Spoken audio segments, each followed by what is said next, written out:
Hi everybody, I'm Dustin. I'm Onna. And we are not qualified to investigate the paranormal. But we may be as qualified as... the locals. Did I steal your line? No, I don't think so. I think we've been doing it that way. Very broken. We don't. Welcome back to the podcast where we forget how we do things. Every single time. The locals. That's obscure. No, that's vague. But it won't be after. That's the point. I love it. Introductions. Yeah, it is. You guys all get it, right? Hold in. Get it. I know what we're talking about. Well, they do too because they read, well, I don't know, maybe they didn't say the title. Or the description. Depending on, we haven't written any of that yet. It doesn't even matter. It doesn't matter. Because even if they read the title, they still wouldn't know that we want, okay. Who are the locals? Who are the locals? That is really the question we're here to answer today. Keep listening to find out. In 20 minutes, we'll start talking about it. That's right. Nope, we're not one of those podcasts. Smash that subscribe. Yeah, no, we pretty much jump right in. We do. We do jump right in. Hi, everybody. Welcome back. If this is your first time listening in, welcome in. We always have a special show for you, but tonight is particularly special. It's a hard word to say. Particularly? Oh, really? You're just going to go ahead and just say it, huh? Okay. I can say words good.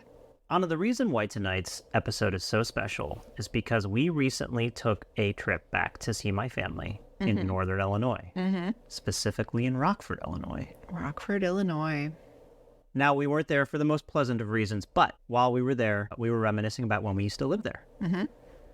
And so I decided to start doing some research on some places in Rockford. Now, we know that there are haunted places in Rockford because we've actually done a Rockford haunted tour before, a Rockford haunted bus tour. That was so fun. It was a lot of fun. Myself and Onna and my father went on a haunted Rockford bus tour where we went to different places in Rockford with many other locals to go see all these different haunted areas and take pictures and try to catch a glimpse of the paranormal. And I won't go into a ton of detail, but I think what our listeners might be picturing with a haunted tour, even a haunted bus tour, is something in a city, like in downtown, where you just hop on. Well, we did hop on in downtown. Okay, we did.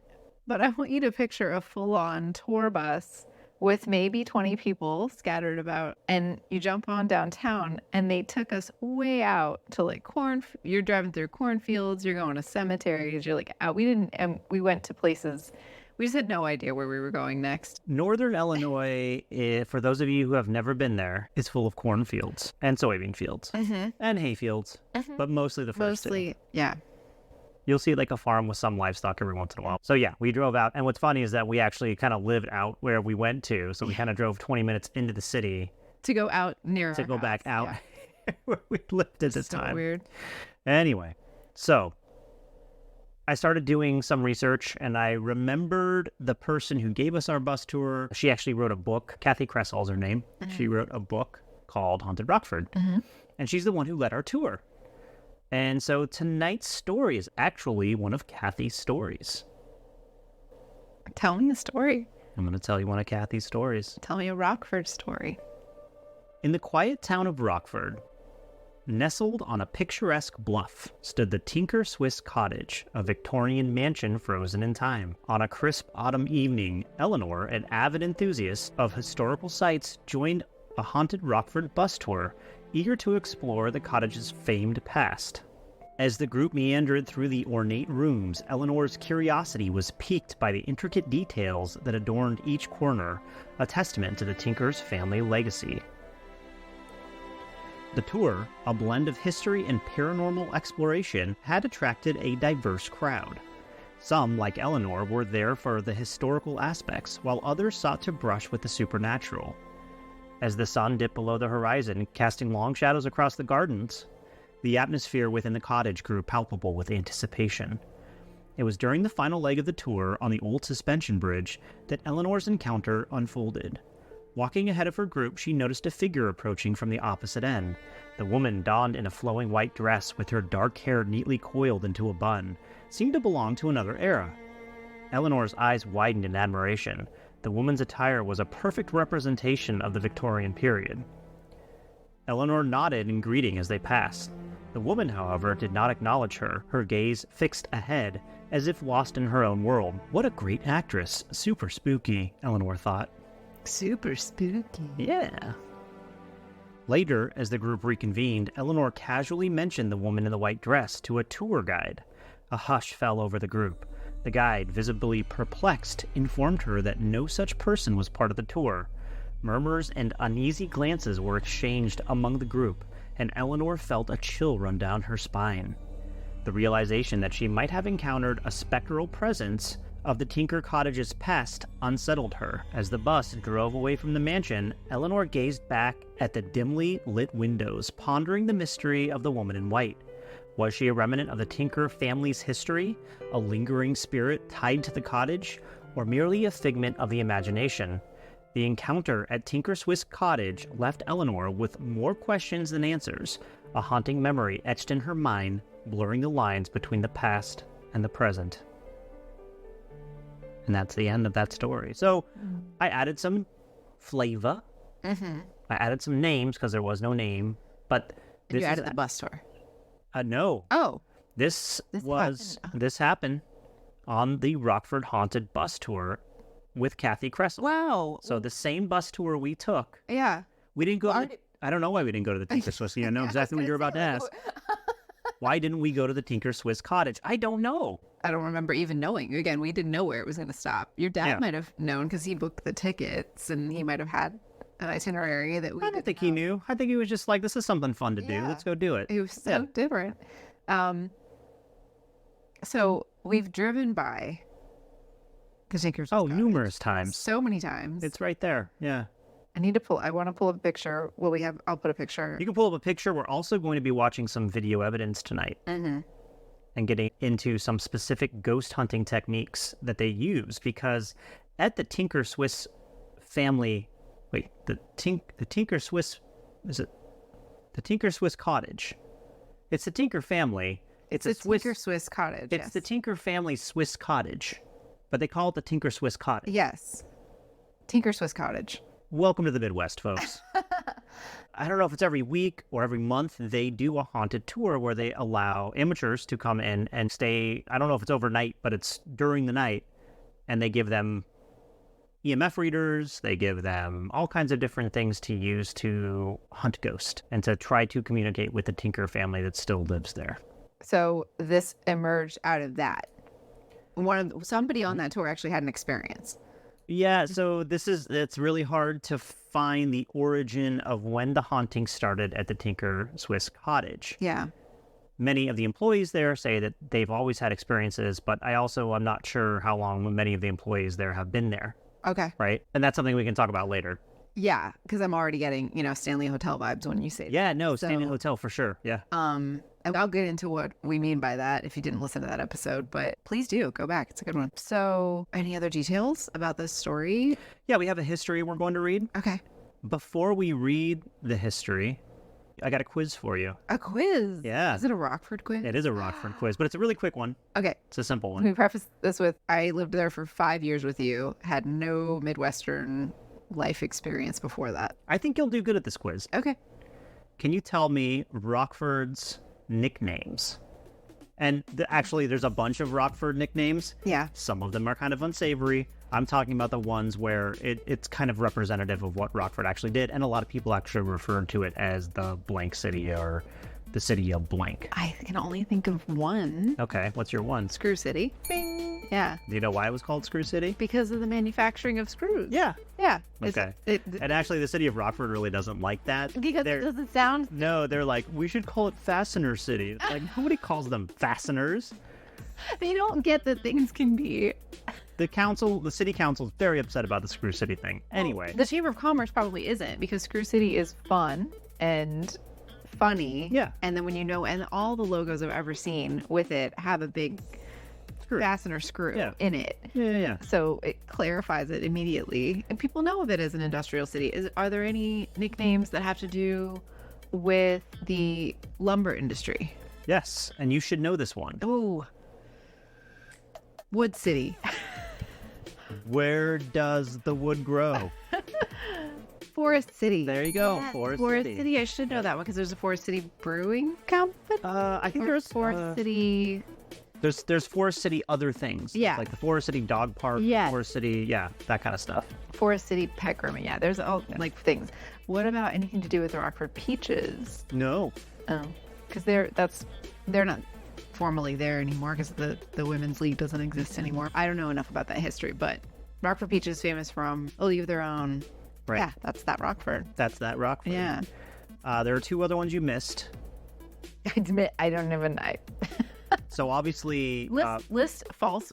Dude, can you change your quiz? Can you list the fake ones and I pick out the real one? Like, can you say either or? And I pick out which one's real. okay, give me a second. Okay.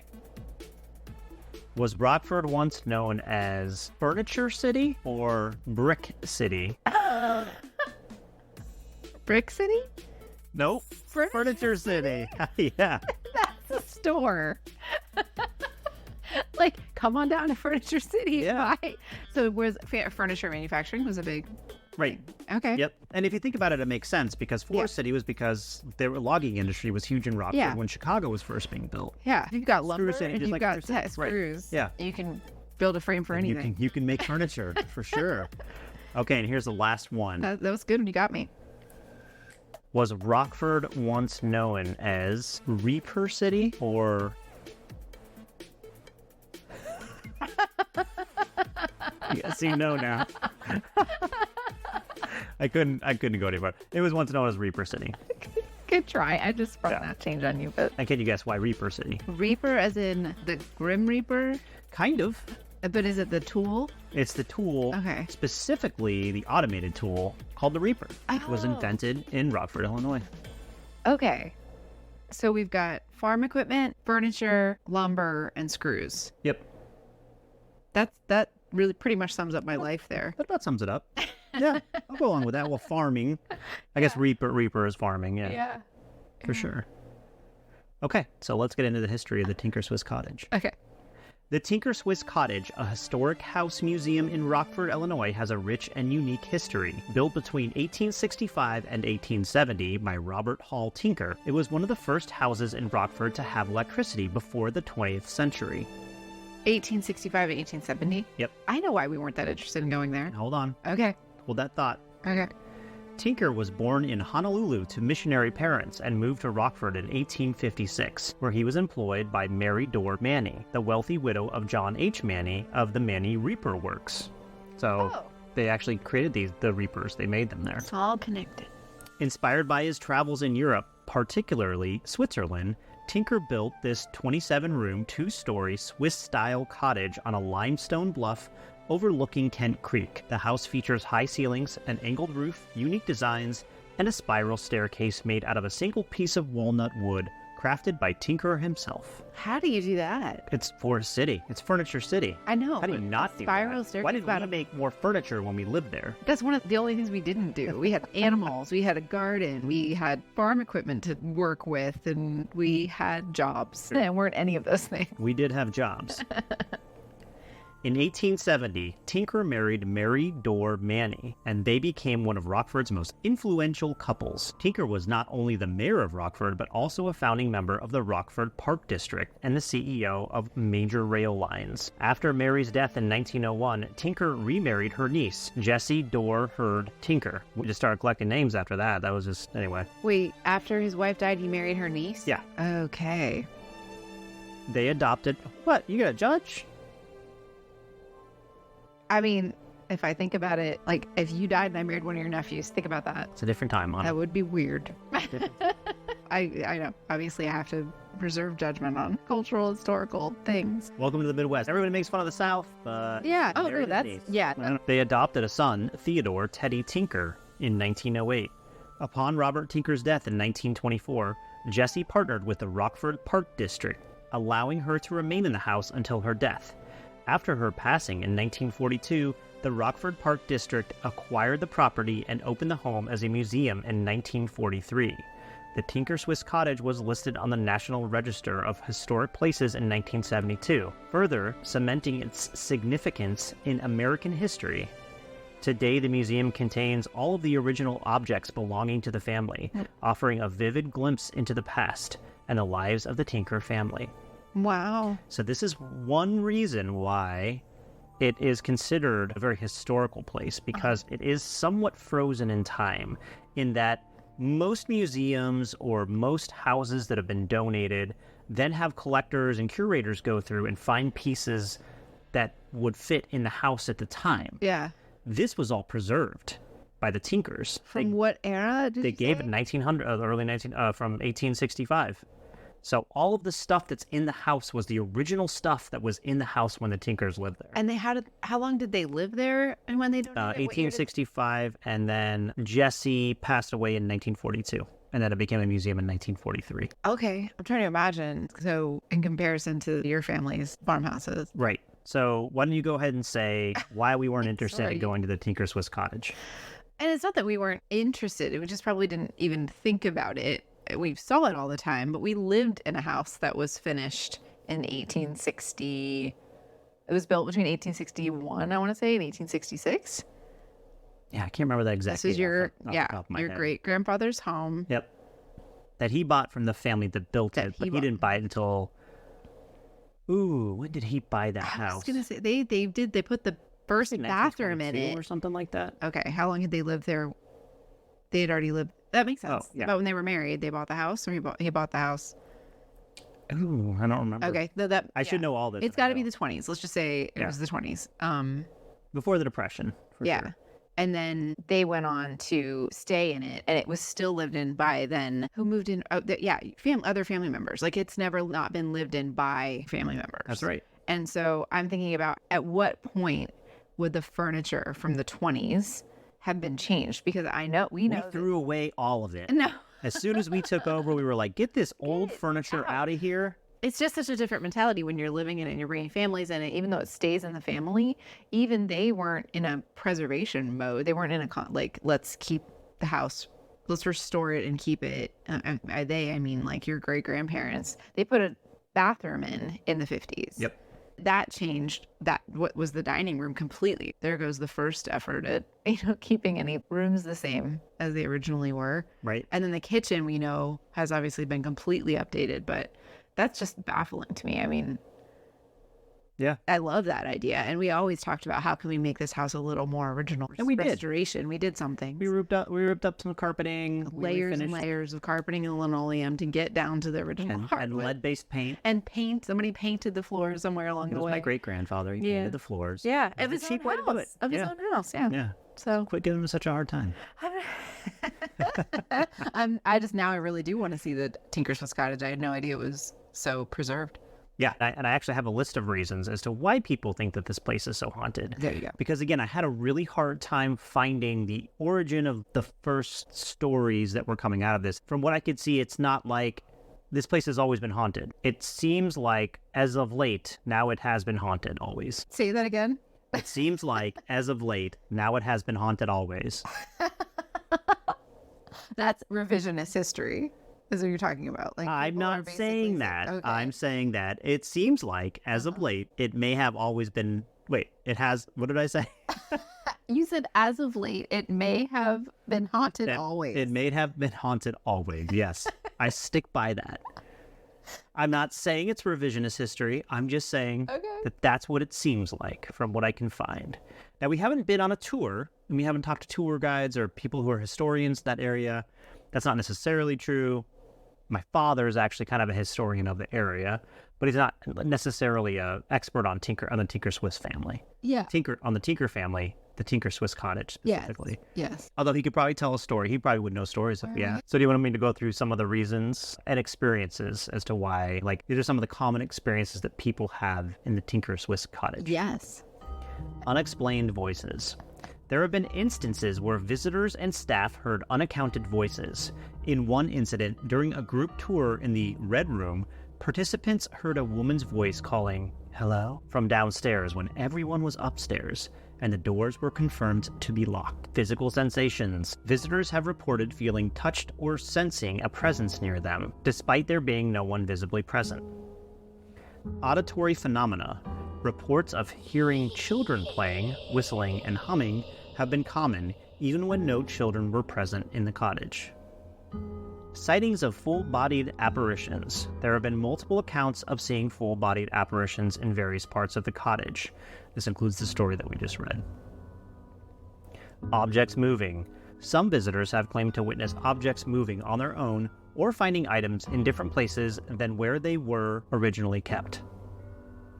One of the stories that I've heard is during a daytime tour, a rocking chair just started rocking. And the Rockford Red Hat Society or the Red Hat Club? Yeah. Yeah. So they were like on a tour and they witnessed it happening. And how many people? I don't know how many. Details. I don't know, 4? I just need a number. Say a number. No, I don't need a number because it doesn't matter how many people saw it. So those were some of the examples of what happened. What does happen? You have a question? I do. Oh, okay. Does this make you just jealous? Of what? That we spent 5 years living in a house the same age and nothing like this happened? No, because I don't think nothing like that happened. I agree with you. And We'll talk about that. Yeah. Here are some of the reasons why these things might be happening, specifically at Tinker Swiss Cottage. Historical significance and preservation. So we kind of talked about this. The cottage has been preserved almost exactly as it was during the time the Tinker family lived there, complete with their original belongings. This preservation of the Victorian-era setting, including clothing, furniture, and personal diaries, may contribute to a sense of lingering spirits or energies from the past. Who wrote this? I did. Oh, okay. Thank you. Yeah. Location and construction. The cottage is built on a limestone bluff overlooking Kent Creek. Limestone and water are often considered conductors of paranormal activity in popular ghost lore. Additionally, the area's history of Native American presence may also contribute to the supposed hauntings. That is true. There is a mound on the Tinker's family land. Oh. Yeah. And I think it was dated to 1000. Oh, so this is like pre-Black Hawk. I don't. Oh yeah. Oh, okay. Wait. I don't know. Indigenous people. Okay. You know, my dad would probably. He would know. Okay. Yeah. Questions for him. Reported paranormal experiences. Over the years, visitors and staff have reported various unexplained occurrences. These include sightings of apparitions such as the mysterious woman in white, unaccounted voices, physical sensations like being touched, and auditory phenomenon like children playing, whistling, and humming. That is actually listed as one of the causes because, as you and I have talked about so many times, priming is a thing. Yes. So what's the priming effect here? You're going on a ghost tour of a cottage that has Victorian-era artifacts in it. Yes. Well, yeah. Well, that's a self-selection too. So if the Red Hat Society wasn't on a ghost tour, right, but they can be implicitly primed toward schemas around ghosts being in a house that historic, for that preserved and everything in it like that, and even not just that it's like, oh, it looks old, but if there are plaques everywhere, pictures everywhere, photographs of the people, you're thinking about dead people. Does that make sense? You're not just like, oh, all this stuff looks really old. I am consciously thinking about people who are now deceased. And so that just activates such a huge schema. And so that's, I think, one huge factor for the potential priming on the ghost tour, or on the non-ghost tour. But the ghost tour is obvious. Yeah, that's self-selected priming. The last part here is the one that I find the most interesting: media attention. The cottage's reputation for being haunted was amplified after it was featured on the television show Ghost Hunters. Such media exposure often increases public interest and reports of paranormal activity. Yeah. That's the one I find most interesting. So I actually have some, it's not just Ghost Hunters that went there. There were several other shows that have been there, including our good friend Jack Osbourne and his show.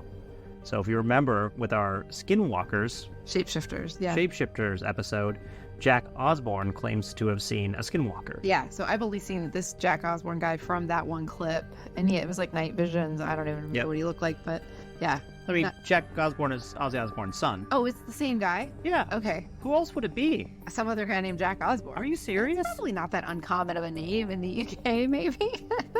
Okay. Wow, my mind is blown. You didn't know that was Jack Osbourne, Ozzy Osbourne's son, the first time we watched. No. You just thought He looks different from... You just think they gave him, I guess, some due to show?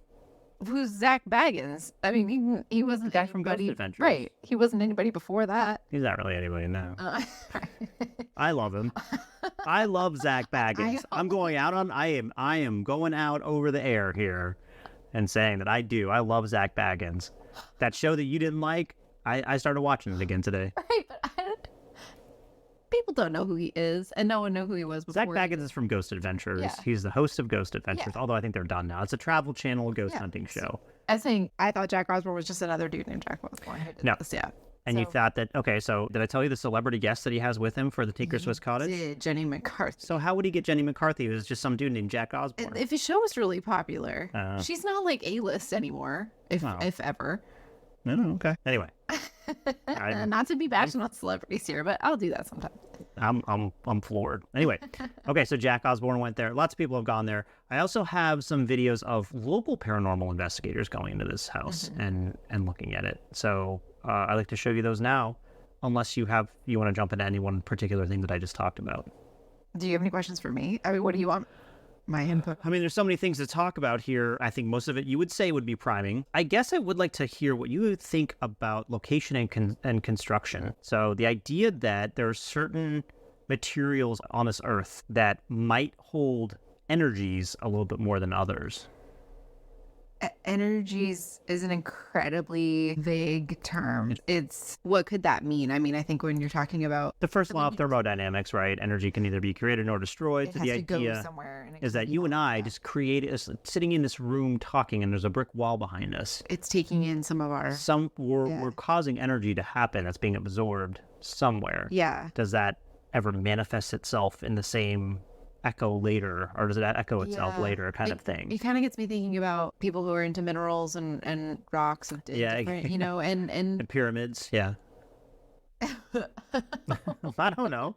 I mashed all those things together. It's like if you worship pyramids, like the people who think that pyramids have energy and stuff like that. I don't know. It's you should put a pyramid over your desk kind of thing? Yeah. The shape of a pyramid Yeah. has power? Okay. Right. I'm talking more about like No, I get who you're talking about. The people who believe that if you have soapstone, that will bring you good luck or something like that. yeah, or like is it houndstooth, the one that's supposed to help us sleep? That I think is really pretty. It's really a beautiful rock. Yeah. And I just love minerals and rocks for their beauty, aesthetics mostly, and their texture. They're really great to experience. But I think it's an empirical question if different rocks and minerals and substances and interacting with water, as you say, And water. that's water. right, yeah. If they have different biochemical properties that might impact human experience, because that's the basis for all of these. Put this rock under your pillow and you'll sleep better, or rub this and you'll feel better. Limestone makes you hallucinate. Okay, and that to me, No, I don't know if that's true. That would be like an empirical question, because if it does, then it goes into the realm of toxins and toxicity and chemical exposure, and we talk about possible biological bases for a perceptual experience, which haunting would be, or seeing an apparition. So I think that's really important to rule in or rule out. And that kind of goes back to the EVP piece we were talking about in that episode of there are audiology experts, there are chemists, there are geologists, there are people who certainly could go into, do substances like limestone have some sort of chemical property that could influence perception? Right. Or if what the premise here being that it holds energies over time, like the imprint of an event that happened in the house, or a spirit would this be a place where the veil between the spirit world and the human world is thinner because of that rock? I don't know. We don't have the tools to assess that. I will go back to the same thing I always say when it comes to making claims like that, like these substances have always been associated with haunted areas.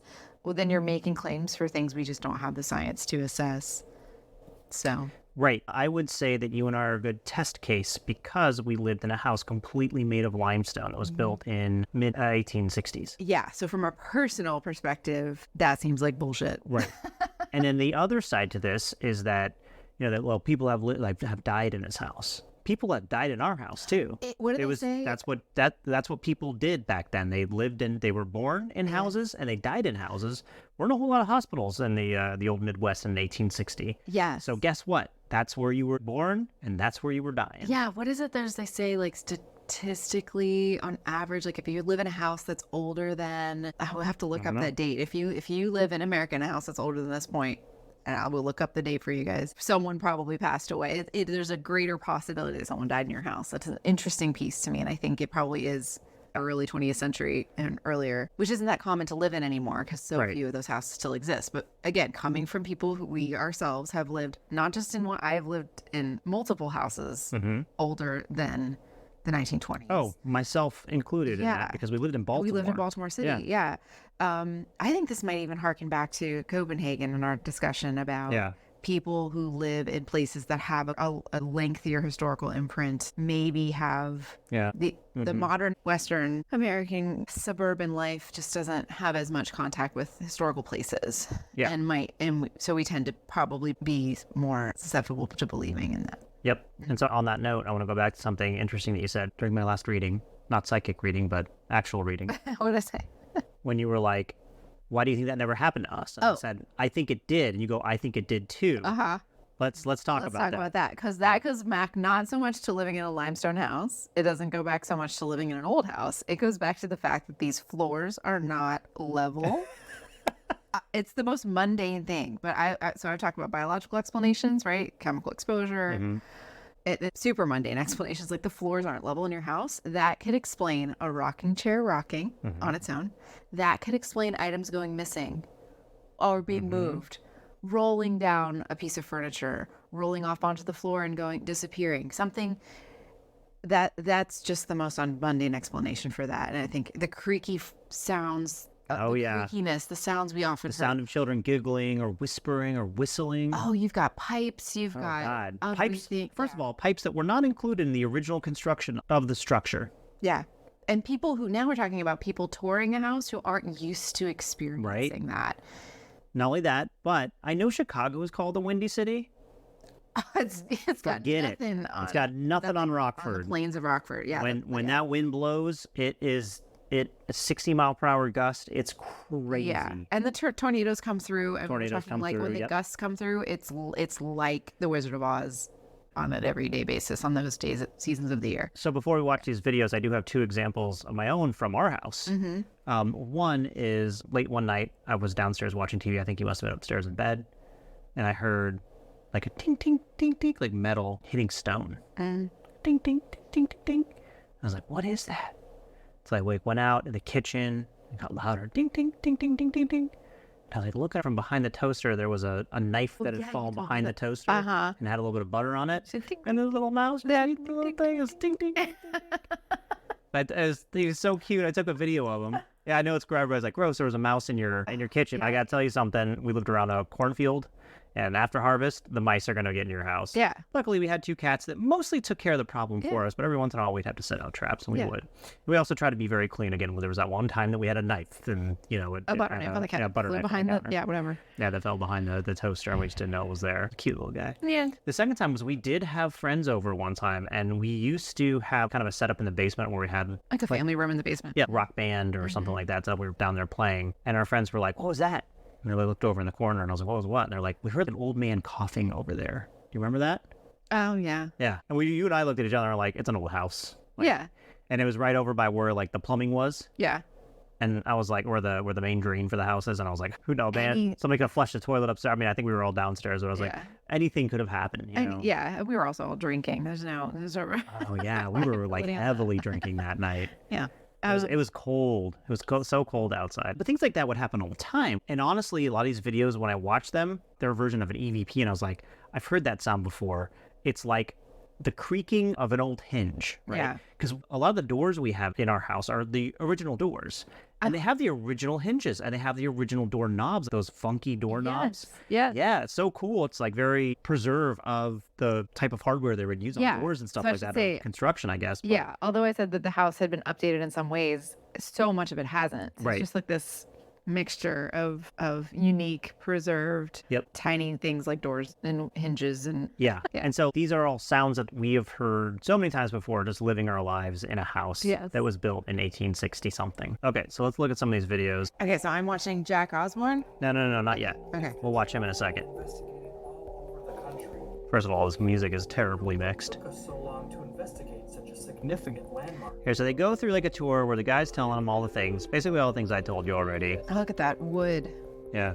That unpainted raw wood. That's beautiful. According to Black Vision 3000s.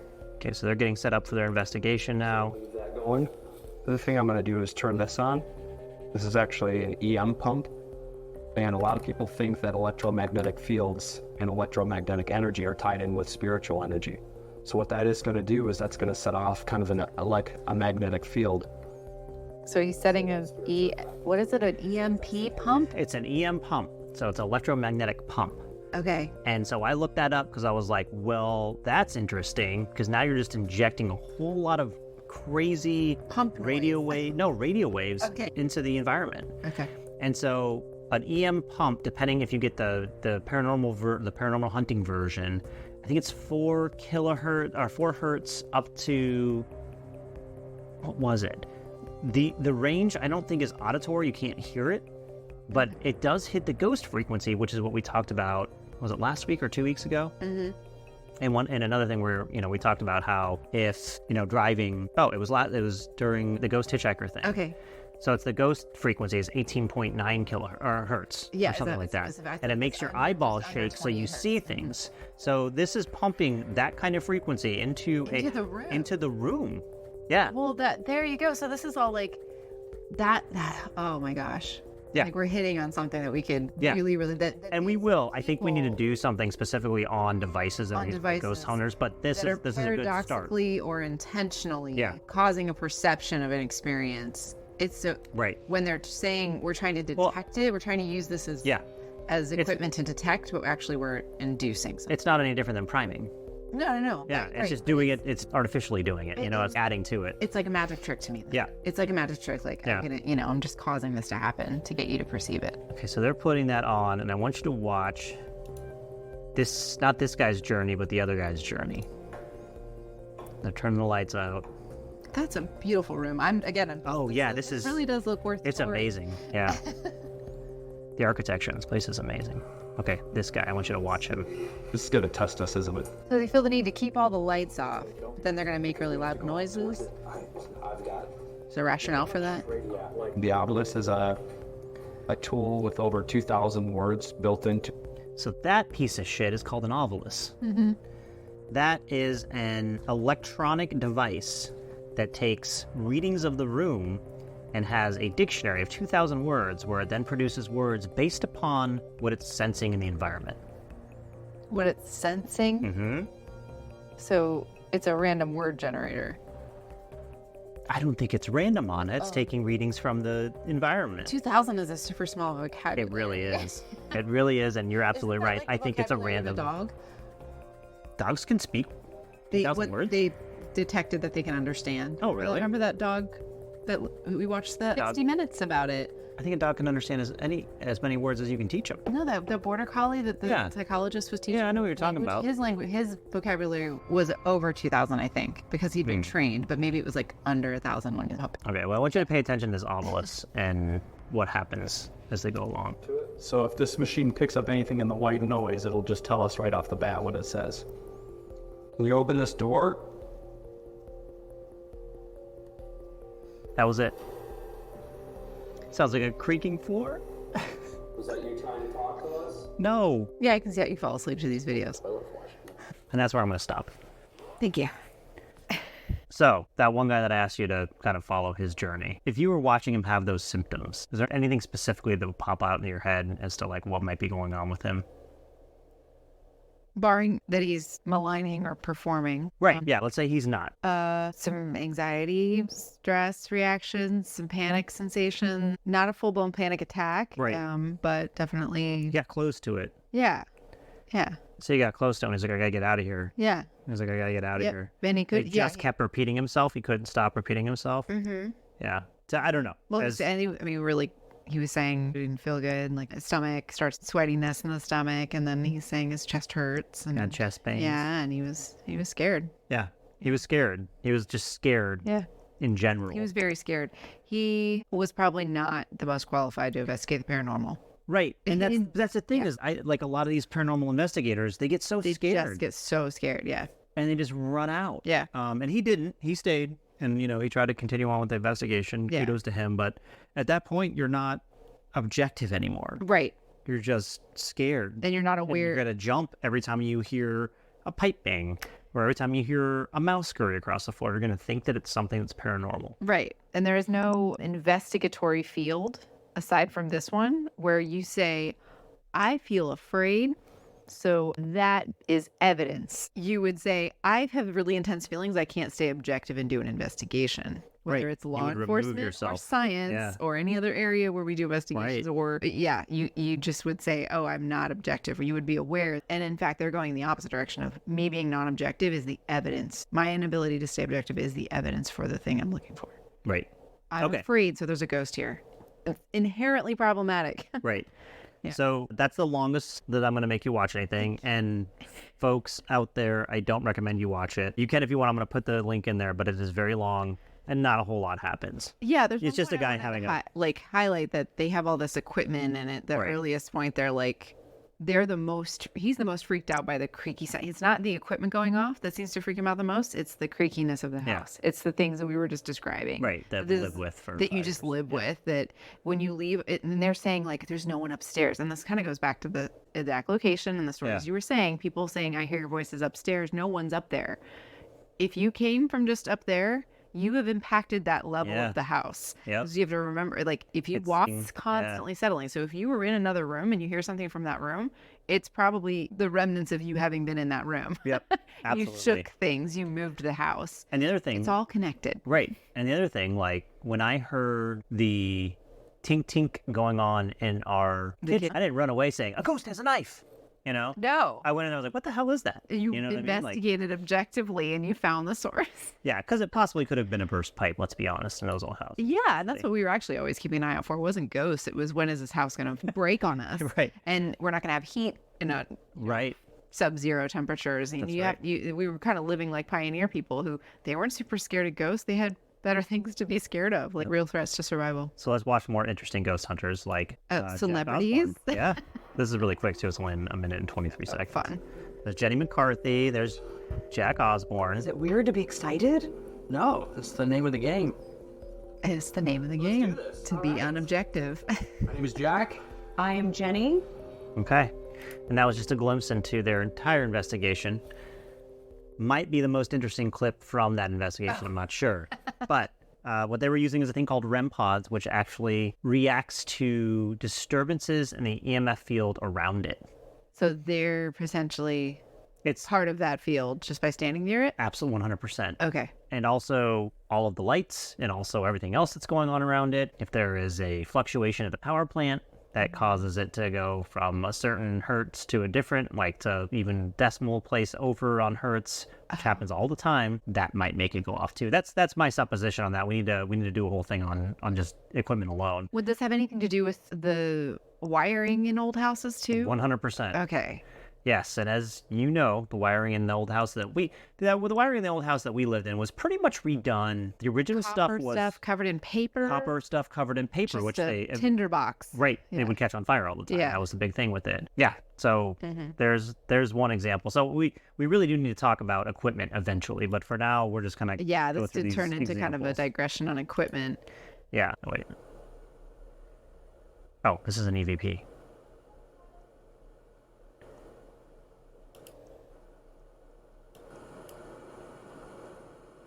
It sounded like a whistle from a phone, or like an alert on a phone. It didn't sound like It sounded like a whistle. a voice to me at all. No, It sounded like a creaking something. it was like a bell. It was like a ding dong. And so this is what they think it's saying.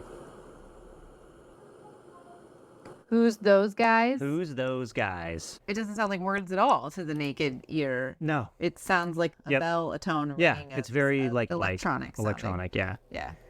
And let's see, I have one more here. Oh yeah, this was just kind of a fun thing, but Do you want us to never return? All right. Dowsing rods. dowsing rods. Dowsing. I don't even know. Dowsing. Okay. They go back to me. So this woman right here is one of the folks who leads the paranormal investigations at the house. We don't have to sit there and She explain. continually uses dowsing rods. That's the big thing there. And her point that she's talking about right here, I'm not going to play this whole thing, but it is kind of a fun video to watch, and I'll make sure that you all can watch it. It's from WQRF, which is one of the local stations around there. They did like a Halloween special there. And so they went around, they talked to people, and they do some fun stuff. But I started looking at the dowsing rod thing, and they were like, well, the Tinkers were from 1860, so when you bring all these electronic equipment in here, they're like, when you have these ghost hunters who are like speaking to this radio, the Tinker Swiss people are like, what is that little box? That's a great point. Right. So what's a technology that they would understand? Dowsing rods, which isn't a technology at all. But dowsing rods are basically two metal rods that are bent at a 90-degree angle that you hold. One end is longer, the shorter end you put in between your thumb and the padding of your thumb on both sides. Mm-hmm. It was originally used, that's also the other word for them is divining rods. It was originally used to find underground water sources. Right. So the idea there is that when you walk over a water source, things will cross, you know where to dig your well. Right. We went on a haunted tour in Milwaukee where they had us use those. Oh, did they? I don't remember them having to use those. We were in the basement. Yeah. I think I got to hold them. And I'm thinking, we're in a basement. Yeah. There's water underneath us. everywhere. So when it starts moving, I was like, I think there's a reason they have us do this in the basement. But it doesn't actually work for water. Oh, it's not even sensitive to water at all. No. Oh, yeah, I've seen some stuff on that. When I was in A school for the military, the master chief who was in charge of our A school came out when we were doing premise wiring, which is basically the ability to wire like telephone underground and everything. It's like you can find these conduits by using dowsing rods, and he brought out 2 dowsing rods. And so it was between him and another chief, and the chief called bullshit on him, and she was like, there's no way this works. And sure as shit, it worked. Every single time we walked over it, we were like spinning around, having blindfolded people spinning them around, and it still worked. For detecting metal? Right, but it doesn't. It doesn't. Oh. It doesn't do anything. It doesn't do anything. It is 100% It doesn't do anything. micro movements of what you're doing. Oh, yeah. Yeah. Well, that's what when I was like, anything's happening here, it's because we're standing on uneven Right. surface, and they use them in nature, and they're always going to move because you're not on flat surfaces. Right. That's why it made sense to me at the time, because it was like, oh, these are metal rods. You have all this wiring underground that's creating a magnetic field. They're going to move. It makes sense to me. That's not what was going on. It was just completely all in our head. Yeah, it's amazing. Yeah. The power of suggestion or priming. So it doesn't even work for water. And there have been studies done on it. I think I found a study from 1971, or maybe it was a book that was written about how these things don't work and how I can't remember the name of the psychological effect that I sent you, but ideo something. Yeah, it's just a long term for micro movements of our body, right? Idiomotor phenomenon. Yeah, a long term for it. If you see their hands while they're using these things and talking, you can kind of see little micro movements that they're making, right? Nobody stands completely 100% still. Right. So Yeah. your movements are going to cause it. And I've actually watched a video where she's doing it, and they're like, and she can't move it because there's no way she could do that. Why isn't there a way she could do Right, that? she's holding it with her hand. Yeah.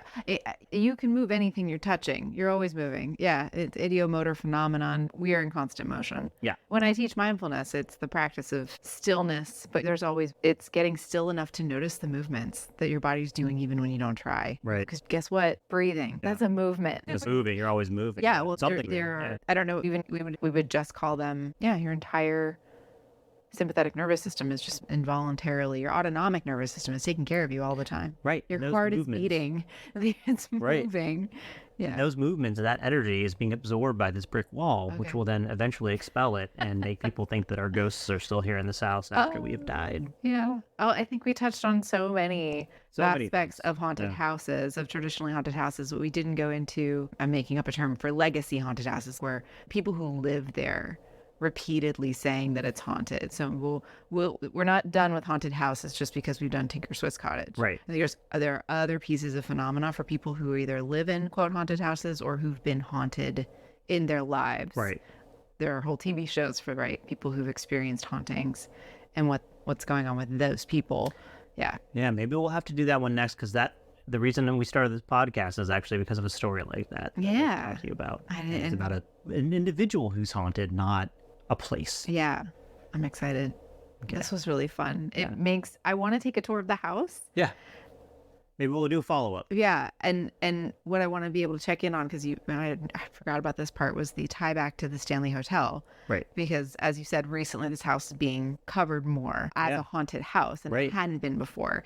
And so there's a huge priming effect to that. But I want to see how much has that impacted, just if you go on a regular tour at 8 a.m. or if you have very limited tour hours, are those tour guides perpetuating stories too? Oh, 100. I'm sure they are. Okay. But we'll have to go and find out. Yeah, I want to go and find out, because really I like historic tours just because these houses are beautiful. The furniture, and there was a Davenport in one of those videos that was Davenport? The Davenport, as your grandmother would have called it. That's what It's she would have just called an it. ornate wooden couch with beautiful velvet furniture.